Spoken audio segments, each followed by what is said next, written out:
Hello, I'm the Media Wiz, because one art form wasn't enough. Let's talk about the Buzz Lightyear spin-off movie. Oh hell yeah, I remember watching this a lot as a kid and thinking it was the coolest thing ever. I was a huge Toy Story fan as a kid, so getting a Buzz Lightyear spin-off was just the... Hey, wait, this isn't what we're talking about today. Here, let me fix that. There we go, much better. That's what I'm talking about. Now, like I said, I was a huge Toy Story fan as a kid. Hell, to this day, I still love the original trilogy. With how successful the first movie was, making Pixar a household name with a butt-ton of franchise potential, there was talk of making a TV show of some kind. And with Disney going through its TV sequel series and straight-to-video era, they then turned to the wonder team of animator Tad Stones and producers Bob Shuley and Mark McCorkle. With these guys having worked on the Aladdin and Hercules animated series and known for their senses of humor, this is what landed them in charge of this animated series following everyone's favorite Space Ranger. Obviously meant to be a connection to the fictional series that Buzz was supposed to be a toy for within the Toy Story universe, which they eventually changed for the new Lightyear movie for some reason. Yeah, I don't really get what they were going for with this movie, to be quite honest. The series was actually pushed back so that it didn't get released before Toy Story 2, because after all, this was the one straight-to-video sequel that they realized was too good to just go straight to video. So while Toy Story 2 went to theaters, they decided to rework the first 3 episodes of this show into a movie and sold it as its own straight-to-VHS and DVD film, along with airing it on Disney Channel, ABC Family, and other outlets that Disney had. So after almost 24 years, does this movie still hold up? Well, considering they decided to make another Buzz Lightyear spin-off movie just a couple of years ago, clearly it must have worked on some level, right? Well, let's go infinity and beyond and see for ourselves. This is Buzz Lightyear of Star Command, The Adventure Begins. Yeah, with a title that long, just rolls off the tongue, doesn't it? So we begin with a CGI animated segment that leads into the film as the toys marvel over the VHS tape that the movie was released on. Yeah, watching this in an era where Blu-rays are obsolete and this movie and its own show aren't even on Disney's official streaming service doesn't make this dated or anything. Ah, let me take a look at that. A Buzz Lightyear movie. Heh, what do you know? You don't look so fat when they draw you that way. Hi, Jim Hanks, Tom Hanks' brother. They usually get to do Tom Hanks characters when they can't actually get Tom Hanks. Yes, play it, quick! Buzz, we're not gonna watch the whole thing. We just want to see all the commercials at the beginning. What?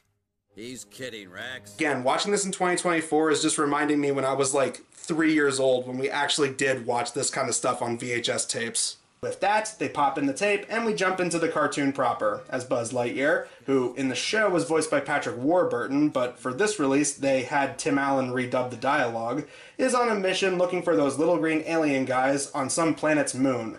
Yeah, going by this movie's logic, the little green aliens are in the same universe instead of being limited to just Pizza Planet. Also, Buzz is joined by his partner, Warp Dark Matter, played by Diedrich Bader. Warp, my friend. Procedure is what separates us from the wicked forces of chaos. Ah, Buzz. If it means less paperwork, I'll take chaos. Wow, sure is a good thing that you're a great Space Ranger, Warp Dark Matter, and you're in no way going to be a villain later on in the movie. The two go on the search and find a couple of little green men, or LGM as they're nicknamed, interestingly enough also played by Patrick Warburton, but put through a pitch shifter. Another interesting fact, when they were coming up with the idea for a potential Toy Story themed series, some of the ideas they came up with included a Combat Carl show, an actual Woody's Roundup series, and of course a series about the little green alien men.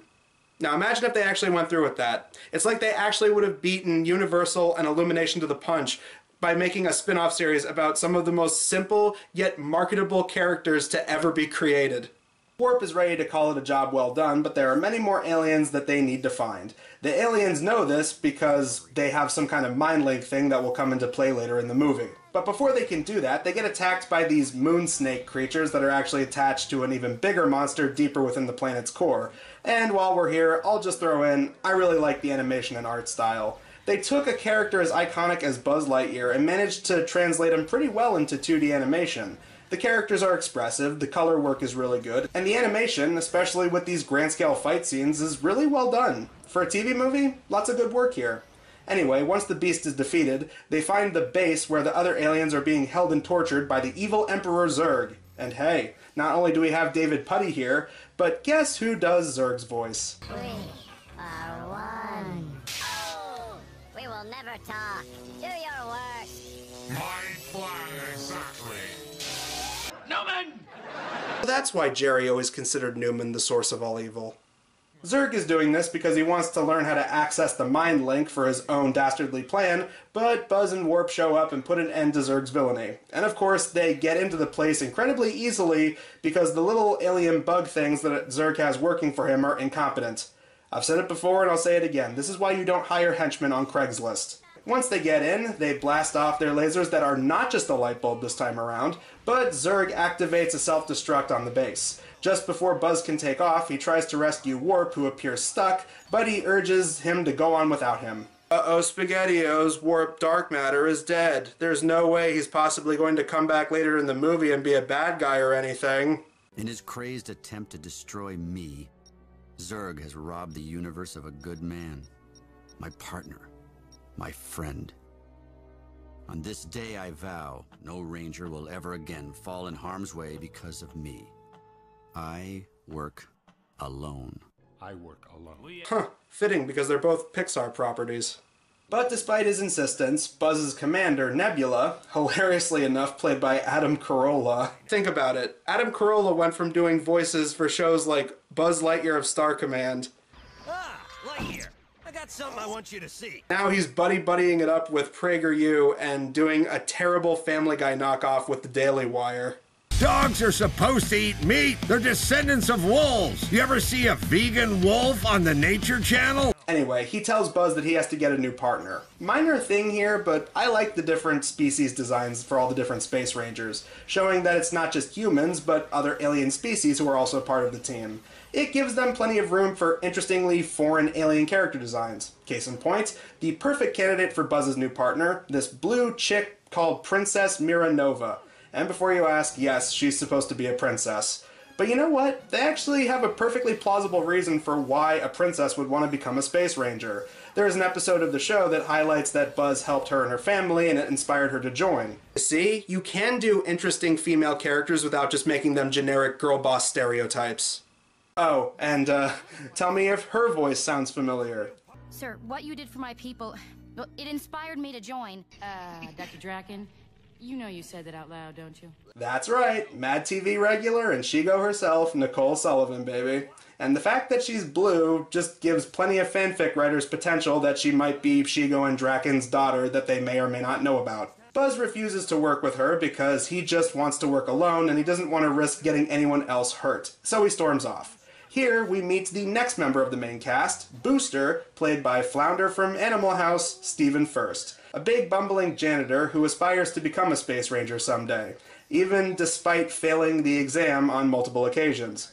And I like this little exchange they have between him and Buzz. It's good to see that Buzz is being supportive to him. Come on, Booster, this is the third time this week. You know you're really not authorized to be in here, son. Oh, I know.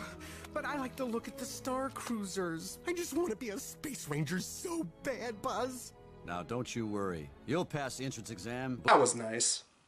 Now what are the villains up to?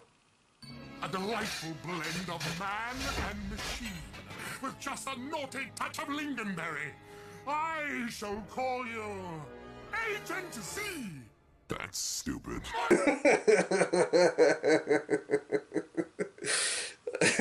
Okay, that was pretty funny. You know, it's good to see that Shuli and McCorkle had really good senses of humor when they got around to doing Kim Possible, because this and most of what I was able to catch from the Aladdin and Hercules animated series all had really good dialogue-centered humor, so it's good to see that they really kept that kind of style of humor with some of the other projects they would later go on to make. So Zurg sends a drone disguised as the aliens so he can learn more information about what gives the little green men their mind link. It's an orb thing called the Unimind, and yeah, they lift it out of the ground with a claw. I see what you did there. Now Zurg sets his sights on the Unimind and is more determined than ever to get his evil hands on it. Back at the Star Command base, the aliens have created a robotic partner for Buzz called the Experimental Ranger, or XR, meant to be a quick learner and easy to repair. Also voiced by another 2000s comedy and voice acting regular, Larry Miller. Buzz Lightyear mission log. Zurg's dark shadow looms over the entire... Dark shadow looms over the... Could you not do that? Could you not do that? My God, it's like they rounded up every single person who had a background in voice acting and comedy for the voices in this show. I'm totally down with that. But soon enough, the aliens feel their home planet is under attack by these Zurg robots called Hornets, which are supposed to look like those robots from the opening of Toy Story 2. XR holds his own, taking out some of the Hornet drones, but he's quickly taken out by Agent Z, who manages to flee with the Unimind in tow. Because the Unimind's effects are wary, the aliens actually have a hard time repairing XR. Meanwhile, Zurg reveals his plan: to take control of the Unimind and therefore every planet in the galaxy. He gives it just one touch, and because he's just pure evil, the whole thing becomes corrupted. Well, that was pretty easy. But their satellite machine that sends out the signal to control everyone in the galaxy doesn't work. Again, because his bug alien minions are extremely incompetent. Back at Star Command, things go into crisis mode. The LGMs keep their system afloat, and with their intelligence fleeting, a group meeting is called. What this amounts to is either Nebula declares an all-out war with Zurg and his planet, or a mission to destroy the systems on Zurg's home base, which of course Buzz and Mira fight over who gets to lead said mission. Now follow me on this, Buzz. 2 words, timeshare. How many of you love it? All right, Monday through Wednesday, admittedly, the galaxy belongs to Zurg. But Thursday through Saturday, it's ours. We alternate Sundays. What do you think? Oh, God bless you, Larry Miller. You never fail to make me laugh. Naturally, Nebula isn't pleased with what happened to XR, and he tells the LGMs to have him moved over to sanitation with Booster. Here they launch into that moment in the movie where the characters bond, and later all 4 characters will become well acquainted with each other. And uh-oh, these 2 goobers start slacking off and end up on a ship. A ship that Mira and Buzz are fighting over because they want to sneak away behind the commander's back. Mira uses her mind-ghosting powers on Buzz and steals the ship, while Buzz chases after her and the 2 stowaways. Meanwhile, Zurg and his minions plot to test their mind control technology. We need a target that won't shoot back. May I suggest Rhizome, my evil emperor? The planet of the vegetarians, yes! More salad? Oh, I couldn't. Well, I'm off to meditate for galactic peace. A planet for vegetarians? It sounds like paradise. No meat and big corporations to come around and pollute everything. It sounds perfect. Oh, isn't that lovely?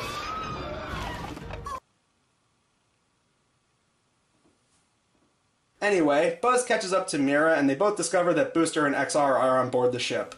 And because they're not on the space station, they're the only ones unaffected by Zurg's mind control. Because once they get back, they have this extreme nightmare fuel of all their fellow Rangers with evil red eyes and Zurg's voice ready to attack them. No, Mira. Although currently possessed by the most powerful evil in the universe, they're still our fellow Rangers. Good to see that he remembers that, unlike some other well-known cartoon heroes from our childhoods. Those people aren't our loved ones. Our loved ones would never want to hurt us. Hey! Yeah! They're just pawns in his evil scheme. Seriously, that is such a good episode of Powerpuff Girls, but that ending just sours the whole thing for me. Our heroes manage to get past everyone as Booster shows off some of his potential and uses XR as a floor buffer and pushes his way through all of them. They fly off in a ship, but it seems that it had a bomb planted on it. At last. For too long, Lightyear has hounded me. But no more.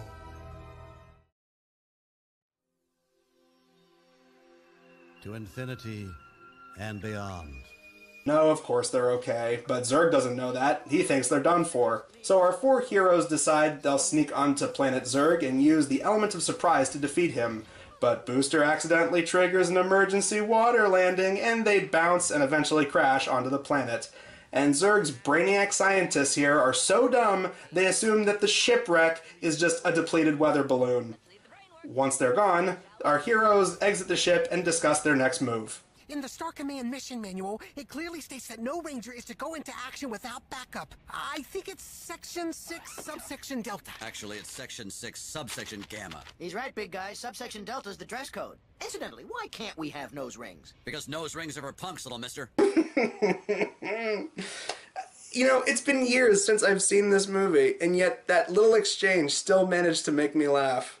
Buzz demands that all three of them get off the planet as soon as possible because even this far into the movie, he just wants to face Zurg alone. But before he can do that, he must face off against Agent Z, and oh, what a shock, it turns out that it was warp dark matter the whole time. Yeah, dun dun dun. Once I got the LGMs to spill the secret of the Unimind, the Big Z brought me on full time. My name's Dark Matter. Who's surprised here? Zurg comes out to mock Buzz for his foolish heroics, and Buzz pretends to record one final mission log so he can actually call for backup because he's finally learned that friendship is magic or something. The trio swoop in, take out Warp, but it seems Zurg has gotten away. But before they can even think about taking out Zurg, Buzz and Mira try to take out the control that Zurg has over the Unimind.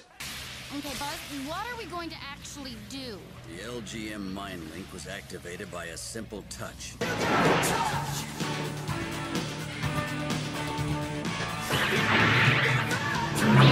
Oh, come on, you know I had to use that song after he said that. Also, how does Buzz know that it was just one touch that corrupted the Unimind? Like, this movie has had so much jumping around from character to character and plotline to plotline. It's just, you think they would have added some scene or quick line of dialogue to explain how Buzz knows this? Oh, whatever, movie's almost over. It seems the Unimind is completely corrupted, but Mira uses her ghosting powers to phase Buzz into its core, and it's brought back to its original state. And cue catchphrase.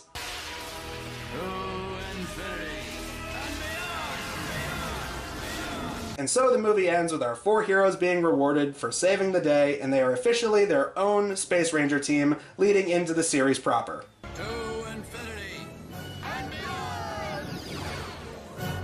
That was Buzz Lightyear of Star Command, The Adventure Begins, and you know what? Despite some of its flaws, I still really enjoyed it.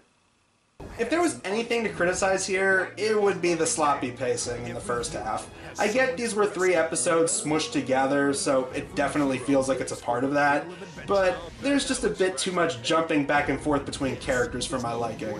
Thankfully though, there is less and less of that as the movie goes on and once the plot officially gets going. The animation is fluent, the action scenes are really well done, the voice cast do a great job with their respective characters, and each of the characters work really well off of each other, pitting a character that we're all really familiar with in Buzz, with a bunch of new fellow Rangers with distinct personalities, and they all have really good, funny banter off of one another. And I can't stress how great Wayne Knight is as Zurg. The guy just embellishes the Darth Vader-inspired villain and makes him both intimidating and funny as much as he wants to. As for some quick thoughts on the show itself, it was pretty good from what I was able to rewatch of it. Lots of great reoccurring villains, interesting sci-fi plot lines, lots of cute homages, and even more great voice acting talent.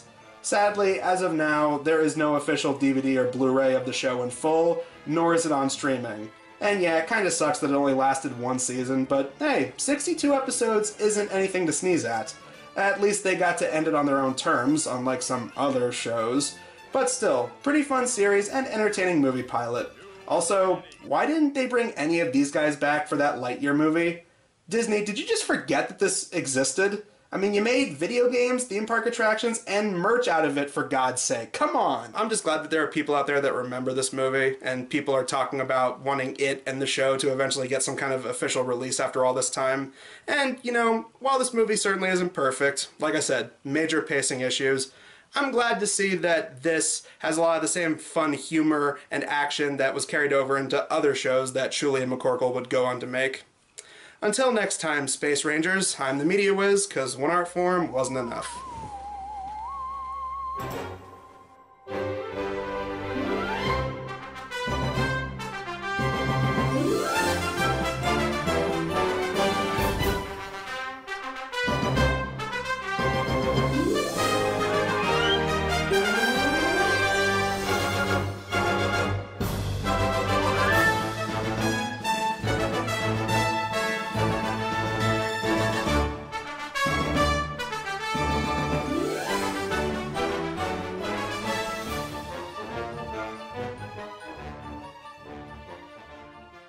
Buzz, are you coming? No, I have a lot of catching up to do with my dad.